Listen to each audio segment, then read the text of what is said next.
I can't get behind the concept of a soulmate. Like, soulmate sounds like something they created to make you feel better about banging someone in your neighborhood. That's what it sounds like. It sounds like a scam. It sounds like something they came up with during the Industrial Revolution, you know? Low in population, high in industry, real thirsty for human beings, you know?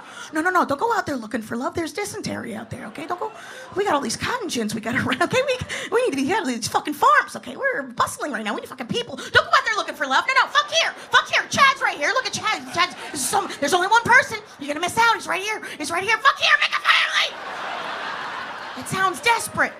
Like, if soulmates are real, how come they always go to your high school? You know what I'm talking about? It's a scam. It's a scam. That's why the story's always the same. Oh my God, we met in homeroom and I could never be with anybody else. No, you're just settling.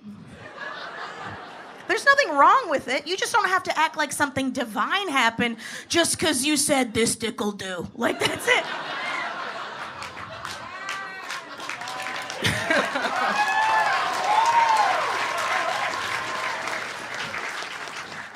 Because that's all you gotta have, gentlemen. That's all you gotta have. You just have to have a good enough dick. That's it. Like an HGTV dick, you know? Like a dick with good bones, you know? Like a dick you can build a house on. That's all you need.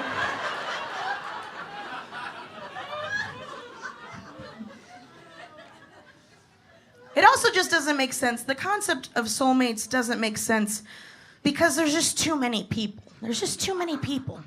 If there is only one human being on this entire earth that can tolerate your ass, it's probably because of you, you dick, you know? Bring a covered dish next time. Start opening doors for people. Do something nice for once in a while, you know? It's not hard to be lovable. I have been on stage not very long, and somebody in this room already loves me. You see how easy that is? It's not hard. It's not hard. It's not hard to be lovable. Wow. I'm very excited to be here. I actually was here last year, but I came after the show. To clean.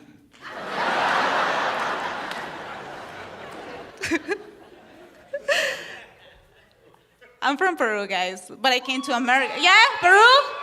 Great. Peru too, that's awesome. Shut up, dude.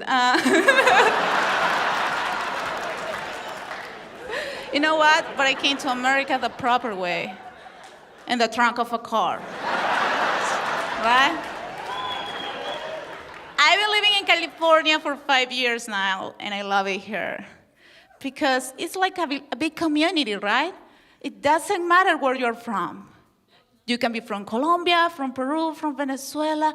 We're all considered equal. We're all Mexican.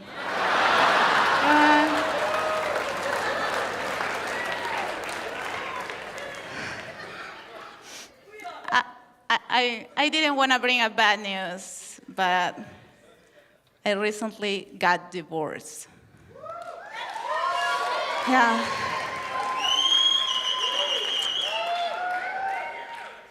Things were great, but I got my green card.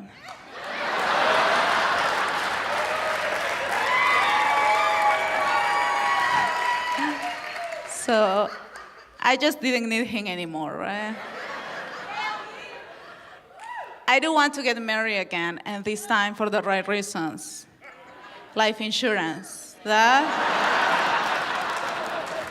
the way. My mom is in Peru, all my family is in Peru, and my mom is very disappointed in me. Every time a relative asks about me, she's like, oh, Luz, she's still in America trying to become a clown.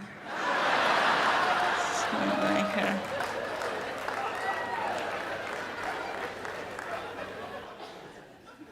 The only one being supportive is my grandfather. He comes to me, he throws a clown nose at me. Toma, this is for your job. Your mom told me you perform for kids at parties in the afternoon. And I go, no, Grandpa, I actually perform for adults at clubs at night. And he's like, you're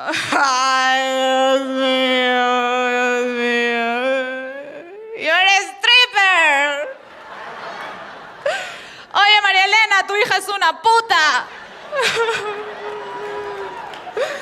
Men pay you to perform. Grandpa, nobody pays me.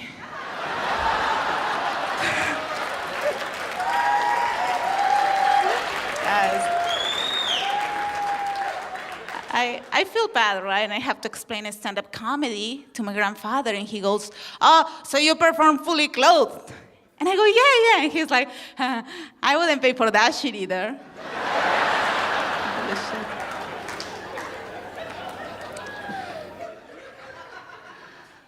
My family wants me to have kids, right? That's what I'm supposed to be doing with my body, right?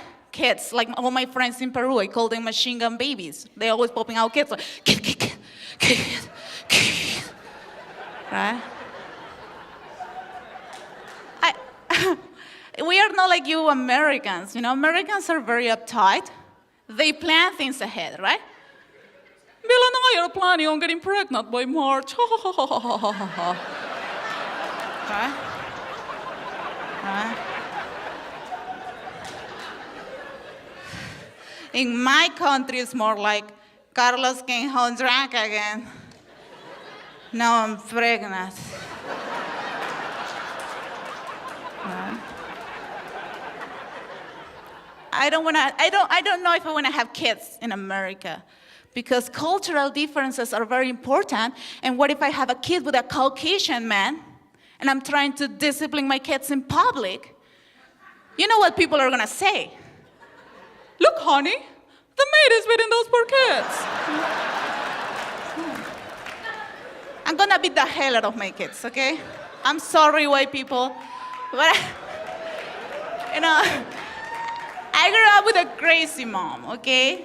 She was always beating the hell out of me. I wish I had a Caucasian mom, because Caucasian moms are awesome. They're always spoiling their kids, right? What would you like to do today, Trevor?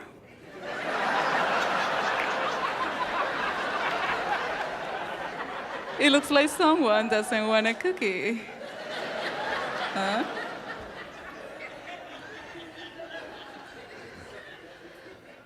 What's the words they say when they are mad? Mister, right? Look, mister. Mister. When my mom was mad, she was, oye, Luz Helena, muchacha de mierda, ya te he dicho que te calles, carajo, cojuda puta de mierda.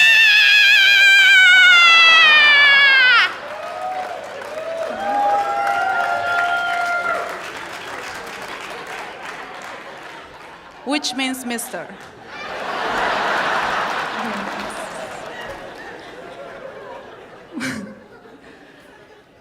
My mom used to hit me with a chancla.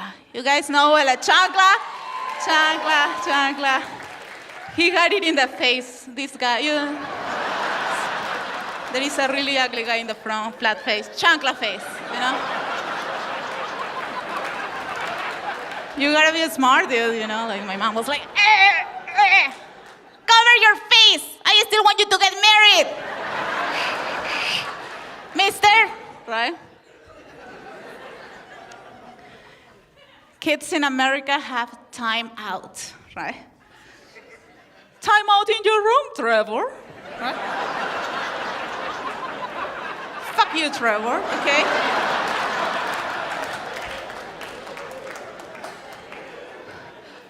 Do you know what my time out was? When I blacked out after my mom hit me with la chancla. Ma, time out.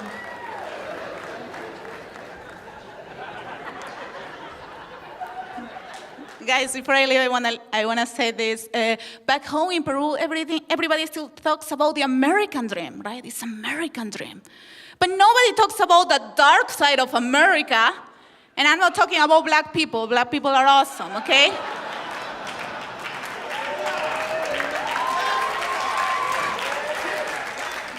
The dark side of America is the annoying things we have to do to live in this country. I wish people advertise America, at least like in one of those fancy TV commercials, right? America, land of opportunities, entertainment. Welcome to America. Side effects include taxes, insurance, AAA, MasterCard, PayPal, Visa, dues, fees, mortgage. Credit score. Obesity, anxiety, depression, high expectations, rejection, panic attack, premature death. If you feel nauseous, don't call your doctor. You're illegal. You don't have one. For more information, visit IshouldHaveNeverLeftMyCountry.com. Thank you guys. I'm Luz Pasos. Thank you very much.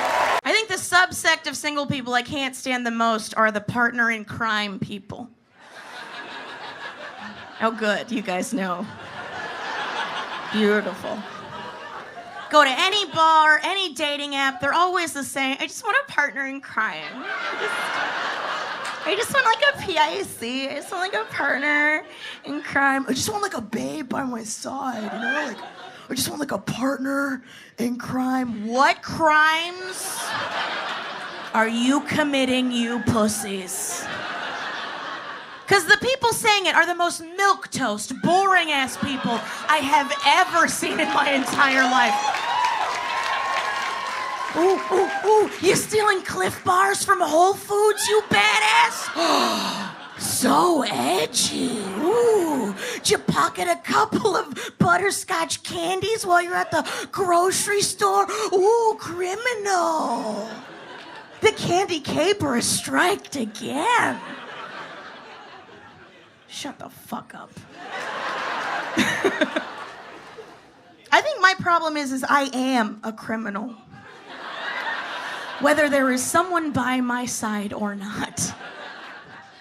They are paying me handsomely to be here, and I have already stole 3 bottles of liquor. I don't give a fuck. I don't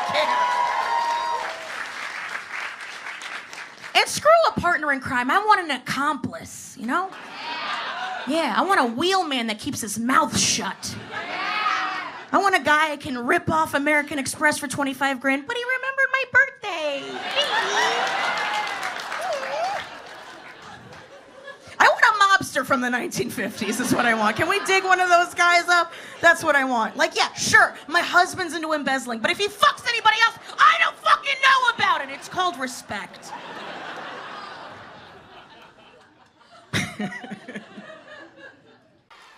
First, a couple of things. I'm Puerto Rican. Any Puerto Ricans in the house? You guys know what we are now, right? It only took a 5-category hurricane for to know what a fucking Puerto Rican is. Now people don't come up to me anymore because I live in LA and they say, wow, you're really tall for a Mexican. What kind of Mexican are you? And I always say the Puerto Rican kind, the kind with papers.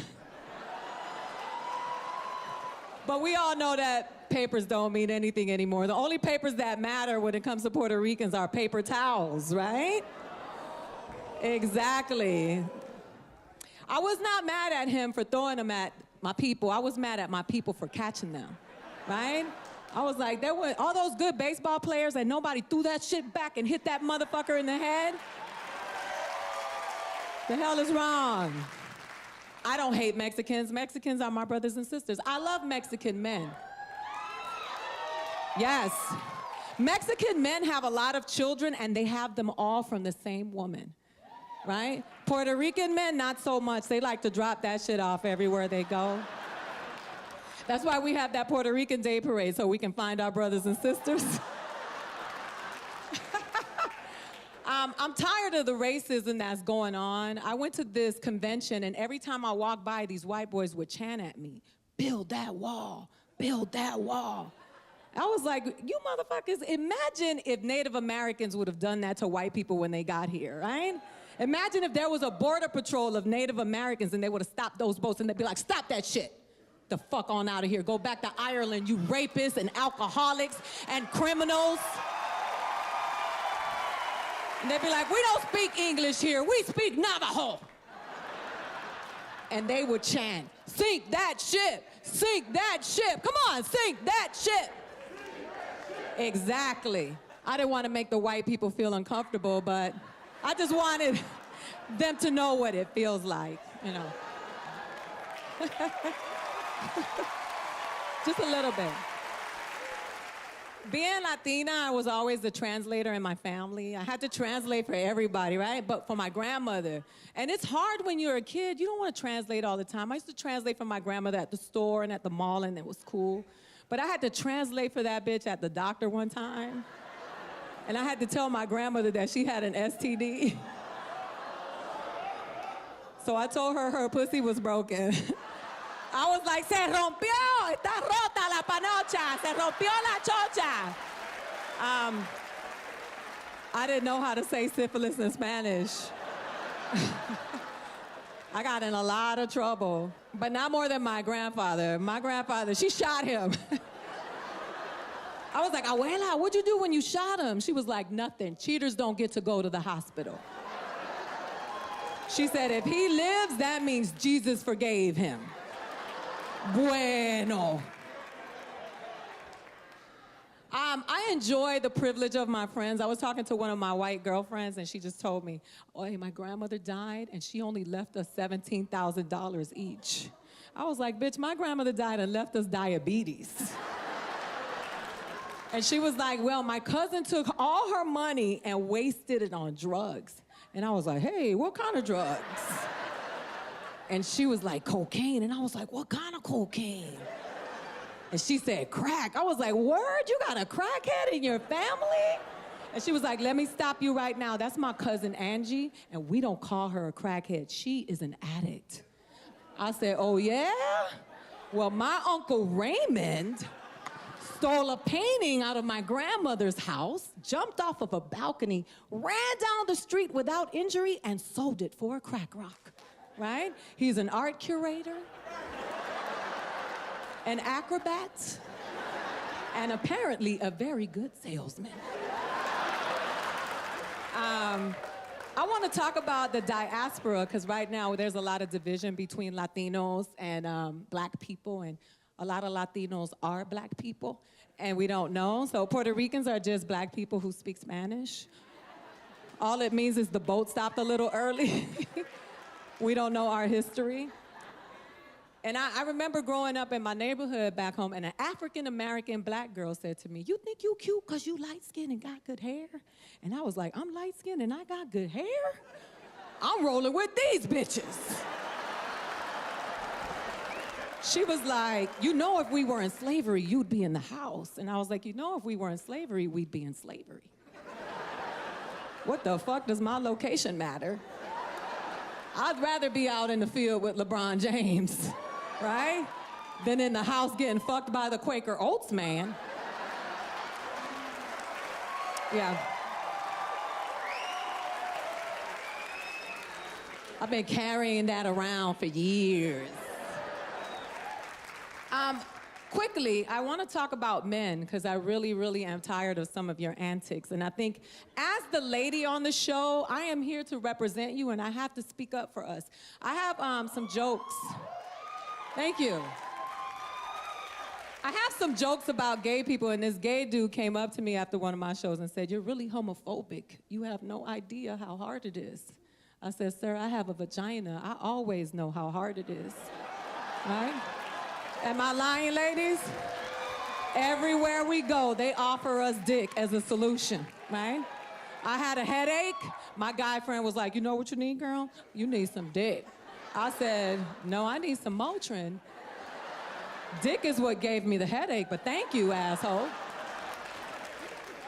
You know what I mean? You could be in a wheelchair. A motherfucker will straddle you and be like, "You want to walk? You know what you need? You need this dick." I was at Whole Foods. I picked up an eggplant, and this dude looked at me and did me like this. I was like, I do not expect that shit at Whole Foods.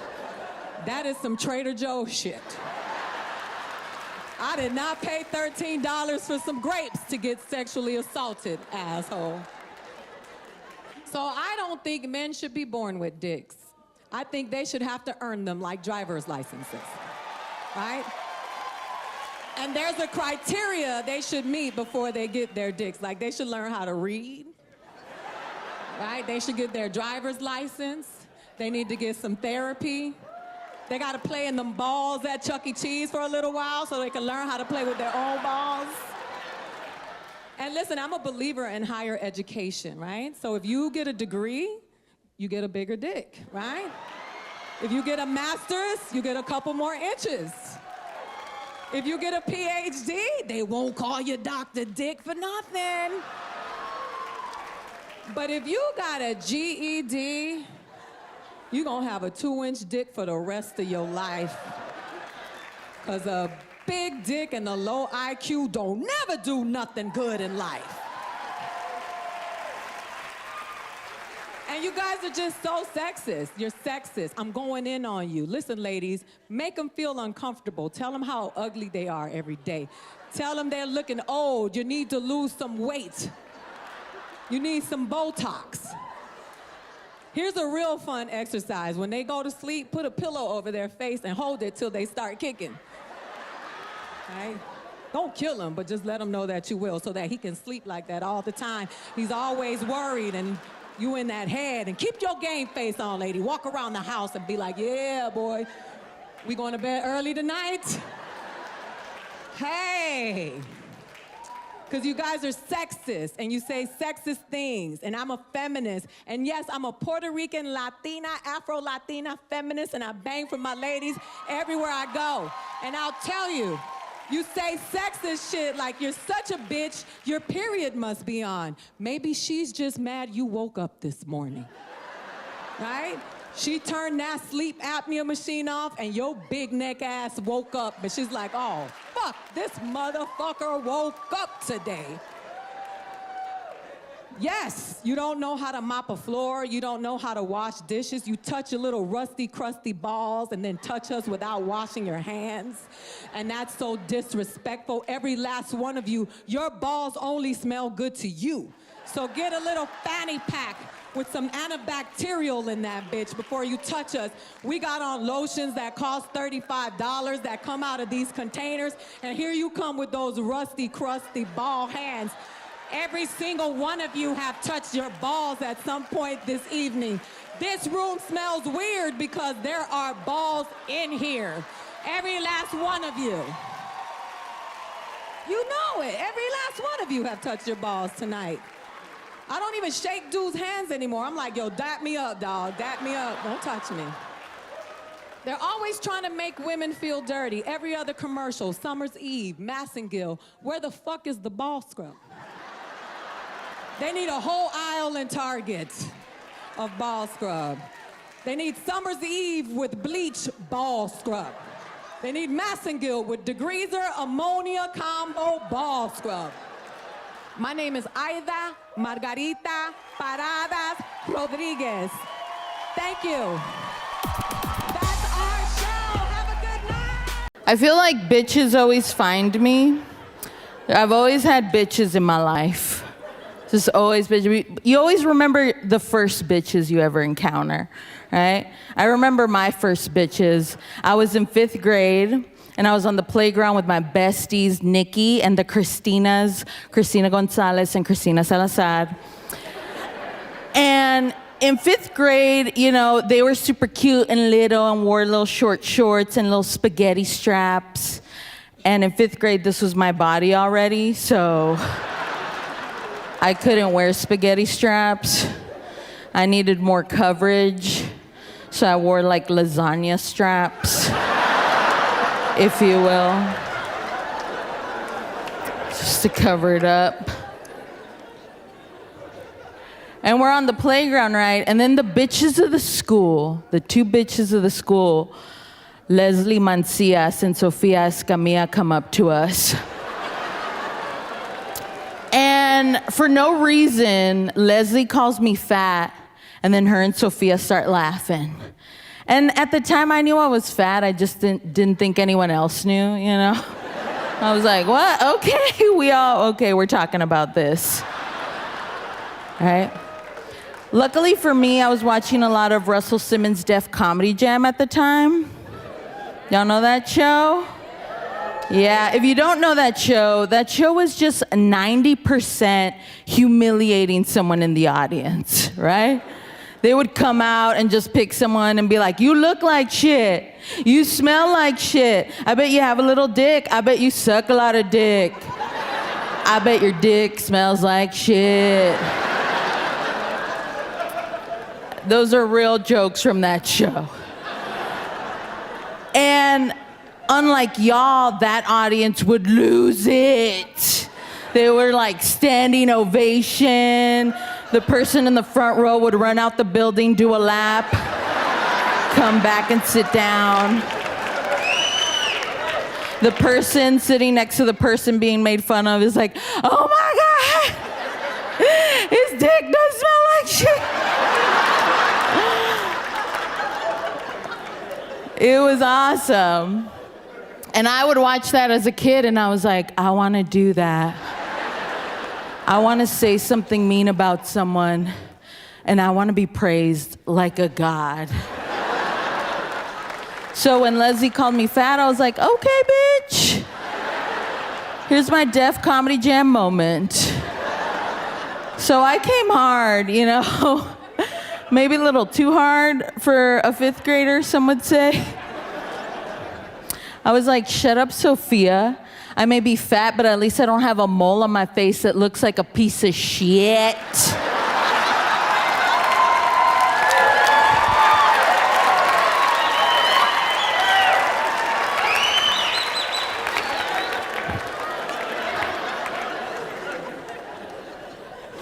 And Leslie, I may be fat, but at least I don't have a dick nose.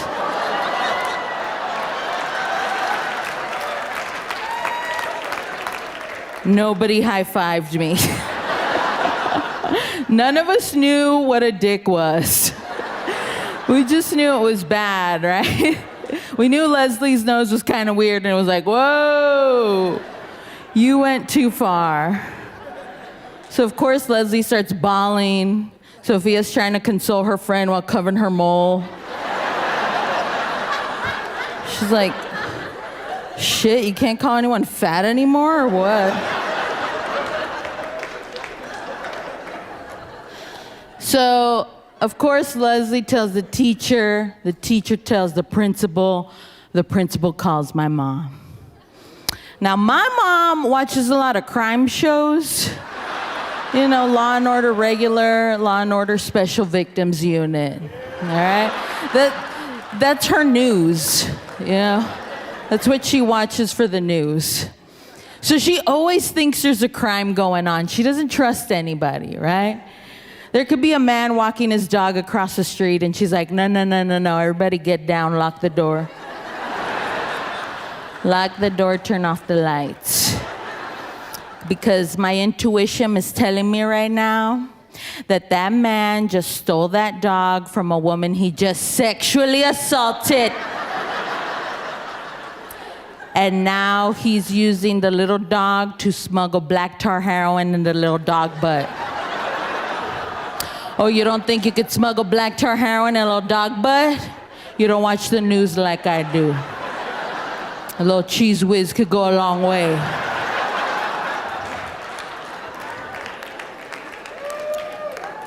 So they call my mom, Miss Gonzalez, your little girl called another little girl a dick nose. And I know that call happened because I'm sitting in the principal's office and I hear my mom just come in screaming down the hallway, who's touching you? How do you know what a dick is? Whose dick did you see? What color was it? Did it have hair? We need clues. She starts yelling at the principal and the vice principal, why do you have dicks at this school? Huh? Why is there dicks here? She didn't see dicks at home, she saw dicks here. I hide all the dicks at home. They're up high in a Jenga tin, next to my mom's ashes. Now I have to find a new place, thank you very much. I'm sitting there like, okay, that's why we don't play Jenga anymore. Got it. And I'm trying to get her attention. I'm like, Mom, I saw it on Def Comedy Jam. And she's like, who's Def Comedy Jam? Who is that? Is that the deaf homeless that's always at the Exxon? Oh my God, it's okay, mijita, it's okay, because, you know, in the criminal justice system, sexually based offenses are considered especially heinous, okay? In New York City, the dedicated, don't look at the ground, look at me. The dedicated detectives that investigate these vicious felonies, they're part of an elite squad. They call them the Special Victims Unit. These are their stories. Clong, clong. Thank you so much, guys. I'm Vanessa Gonzalez. I'm half Mexican and I'm half Lebanese. Do we have any Middle Eastern people here? Just me? Okay, just me. You guys, it's not easy being Middle Eastern and Mexican, all right? It's not, because I would be like an awful terrorist. Like, if I ever had to blow something up, I would just have to clean it up right up. Like, con permiso, excuse me.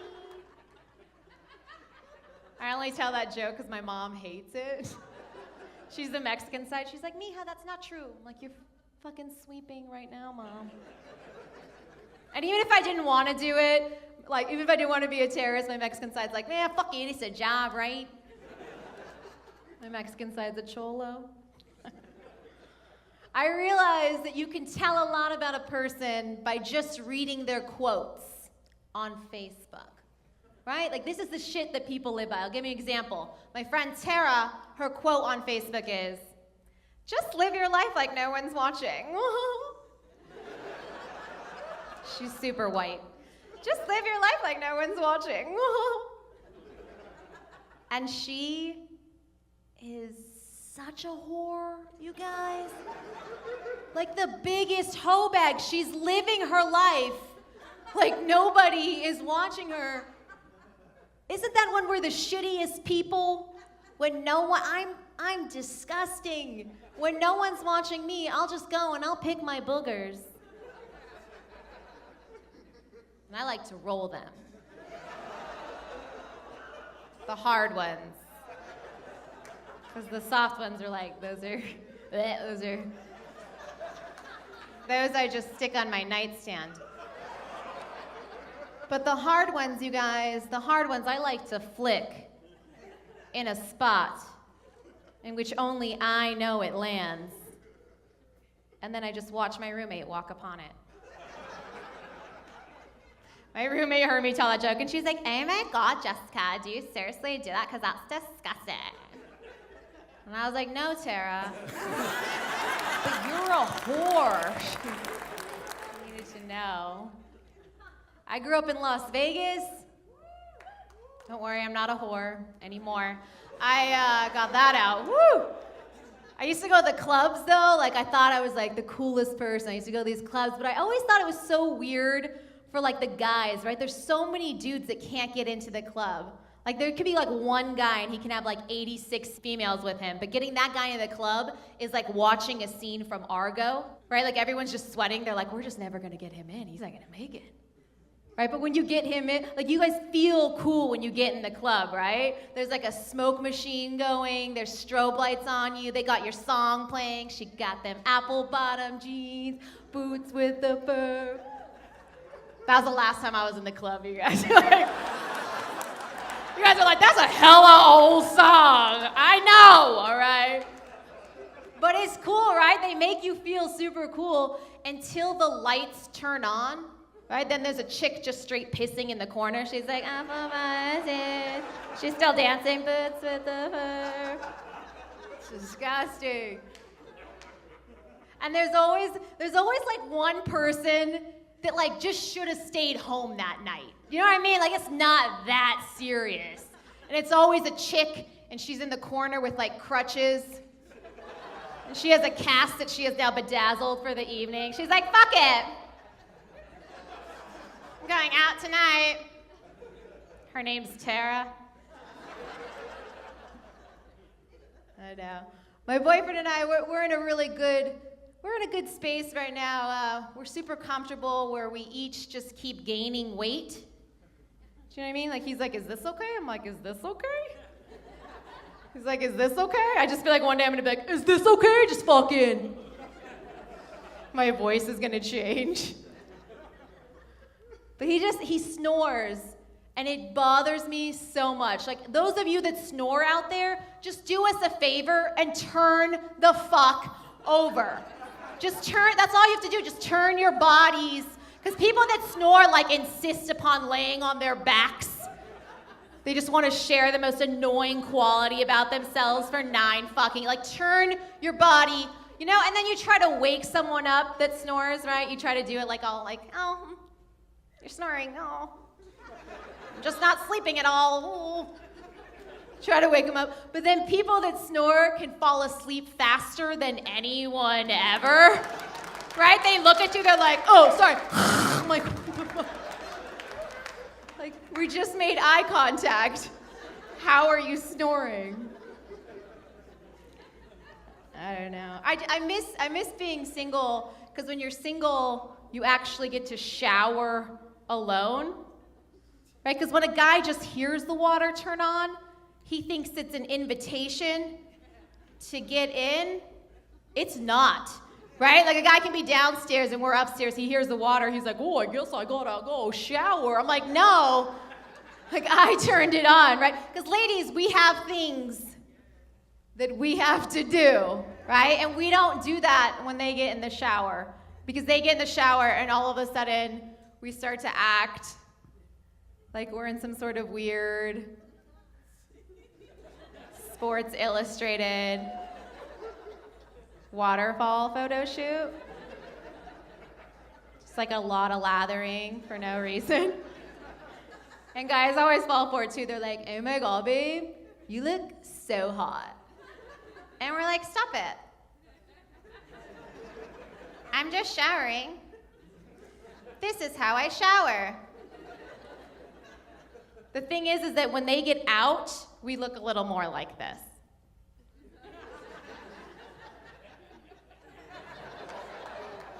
The fuck is that? It's just one hair, you guys. I told you I was Lebanese.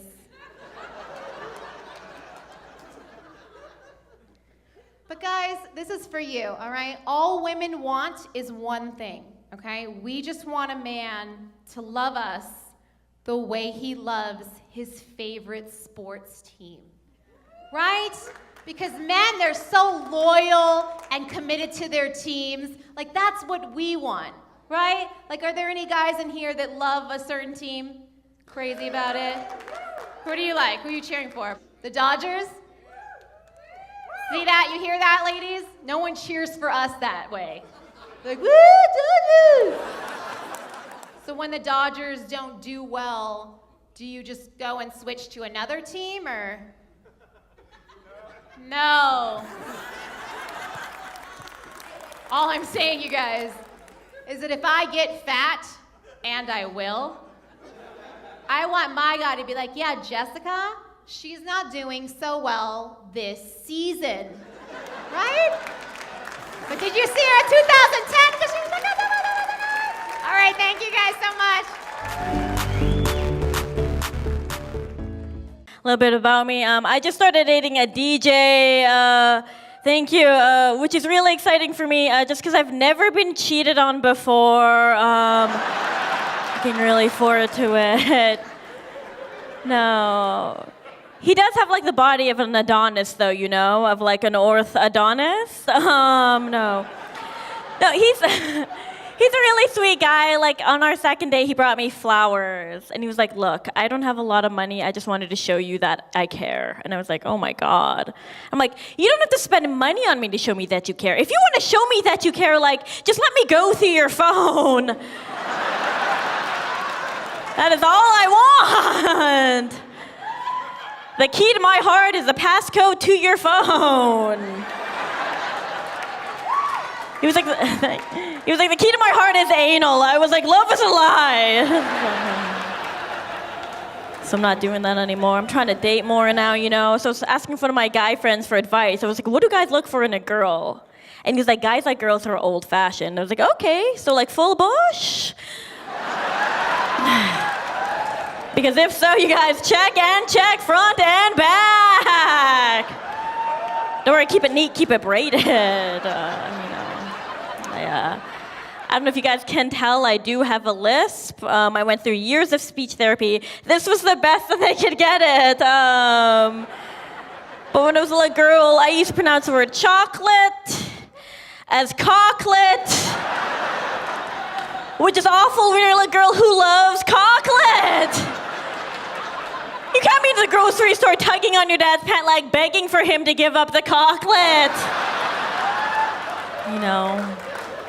I also love hip hop. Any hip hop fans in here tonight? Yeah? Oh, all of you. Okay, cool. Yeah. I love hip hop so much. One thing I do hate about hip hop is that they're always like, girl, I got what you want. Girl, I got what you need. But the moment that any woman asks for anything, they're like, gold digger. I'm like, no. You can't just be throwing out blind offers and get upset when someone accepts one of them. Like, to me, gold digger is just another word for, like, smart and resourceful, you know? Yeah, they know. If you can use your vagina to get a Maserati, go get, like, 7 of them. Yeah. I feel like they get angry because they're never that reasonable, you know? I feel like I could be, like, a reasonable gold digger, you know? I'd be like, girl, what you want? I'd be like, I don't know, a bike? Like, girl, what you need? I'm like, someone to co-sign this loan with me. That is all I want. Thank you. There's also this new song on the radio. I don't know if you guys have heard it. It's like, girl, I'll lick you in places you've never been licked. I'm like, or just stick to the fan favorites. That's always an option. No one likes someone who orders off the menu. Am I right, ladies? That's awesome. We hear things like that all the time. I also hate when people are like, girls can have sex whenever they want. Because it's not true, you know? Like, just because I'm hungry doesn't mean I'm gonna eat out of a dumpster. Yeah, thank you, yeah. Thank you. But I have. Sometimes it's the only dumpster that will text you back. Am I right? No, I am. I'm mixed. I'm mixed, so I'll have a lot of people who will come up to me and they're like, Christine, you're so exotic. And I'm like, I'm short and brown. What part of Los Angeles do you live in that I am exotic? Brentwood? I don't understand. I'm actually originally from Canada. Yes, oh, we got a Canadian. I know more short brown people come from the other border. But I was just in Canada and I was at a party and I was talking to this guy and he was like, look, I don't date women of color. I know. And I was like, wow, I feel sorry for you because you, sir, are missing out on some of the best cleaning of your life. We do it right.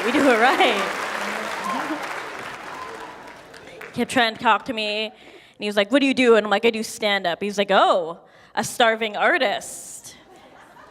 And I was like, excuse me, sir, more like thriving barista, haha. That's all keeping it real. I love ads, though. I love ads a lot. You guys like ads? No? Yeah. Like, one of my favorite ads of all time is the jingle for the Klondike bar, you know? It goes like, what would you do for a Klondike bar? Is Klondike aware that their product is like $1.50? Like, what kind of crack addict advertising campaign is that? What am I willing to do for a Klondike bar? I don't know, break a 5? That's all I should have to do. Can't imagine going into 7-Eleven and being like, hi, 1 Klondike bar, please. And I'm just being like, what are you gonna do for that Klondike bar? I'm like, I don't know, I'll suck your cocklet. What do you want?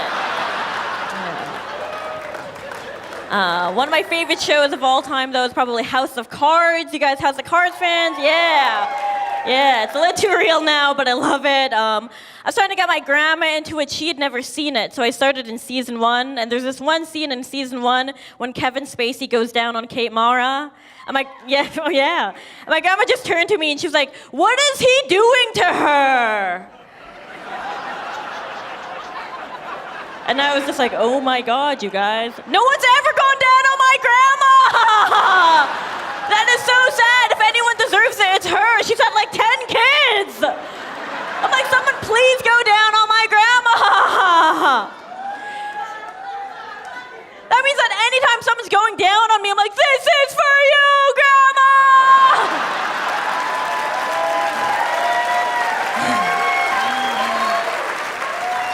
They're always like, can you stop screaming that at me? All right, you guys have been so great.